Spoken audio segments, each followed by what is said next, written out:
Yeah, so I would say my story is very different than a lot because I had a two-parent household. My family was financially stable enough that I was able to get the therapy I needed.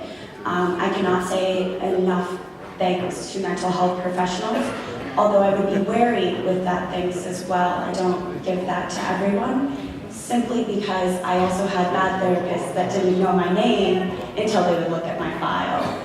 I had individuals that would ask me, police officers, therapists, things like that. I would walk into a room and they would say, so did they rape you? And I remember at 13 years old, I didn't know what that meant. I didn't understand how to contextualize what I had been through. My family was fairly open and liberal within the home about talking about sex, about talking about good touch and bad touch and what that meant and setting boundaries. But people didn't always know how to talk to me about that, which was really traumatizing. And I think how I survived that was because I had parents who were willing to go there with me, to look at that trauma and to see me as more than that. It's interesting being a human trafficking target because you're labeled as that survivor, and I've reached where I get that survivorhood status, which is strange. It almost is hard to cope with because you somehow get the survivor's guilt. I feel like because so many of my other brothers and sisters who've been exploited don't get that. So surviving, it's easy to look at that moment and say, how did someone survive that type of trauma? But how does somebody cope with that over a lifetime? How does it impact their relationships, the way they approach family? I think we need to change the way that we look at what surviving exploitation means, because a lot of people will do things like even attempt suicide, and decades after. And so I think how I continue to survive, I guess would be the way that I would reframe that question a little bit. I would say that I have definitely mentors. I have friends like Alaha, who I consider a sister at this point. I would say surrounding yourself with a strong group of women and mentors that are able to help guide you through that process. And I was just very blessed with the right people at the right time and the privilege that I had in society.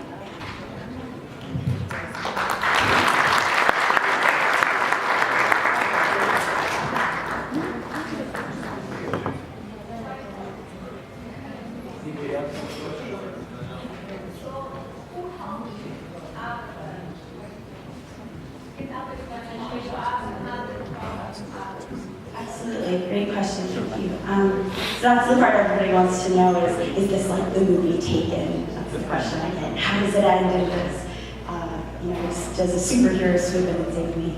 So the way that I was exploited also is the way that it ended. So when I was sold to a group of these 6 soldiers, what they do for typically middle-class women in the United States on this trafficking model is that when they drugged me, they took nude photos of my body when I was unconscious. It made these photos look very consensual. Then they would say that I lied about my age, that I had a fake ID, and they did falsify my ID, which is later how they were caught. They would bring me onto the military base to rape me.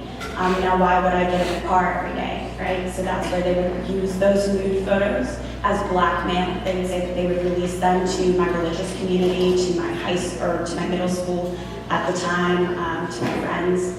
And like I said, they looked consensual, so it becomes that blackmail. And if you feel isolated or you don't have anyone to turn to, then you're going to engage in that. And you're also going to, if they show you any amount of kindness, we can talk about trauma bonds with people that are being victimized by their captors or their exploiters. So I think there are factors there. How I got out from that, they were actually bringing me onto the military base to rape me. It was about 3.5 weeks in. To my exploitation, which is actually very short if you know statistically how long trafficking usually goes on. And there was luckily just a military police officer that recognized that that was a fake ID. Now, I've gotten onto that military base with that exact ID multiple times. So you can call it fate, you can call it divine intervention, but there was someone there that took their job seriously and did recognize that they had shoved me in trunks at different times as well to get me onto the base. There are different ways to smuggle people.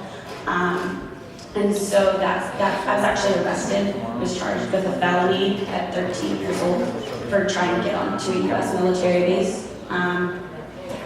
Obviously those charges, I was lucky, ended up being dropped eventually after months. That does not happen for most victims. A lot of victims are charged with prostitution, with going onto military bases, anything like that without proper documentation.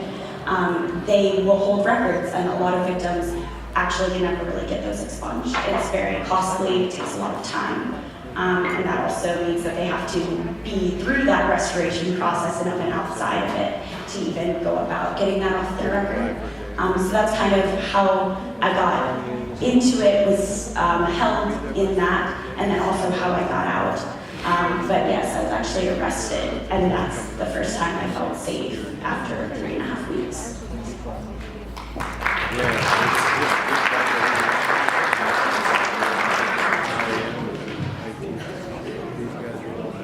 Thank you again.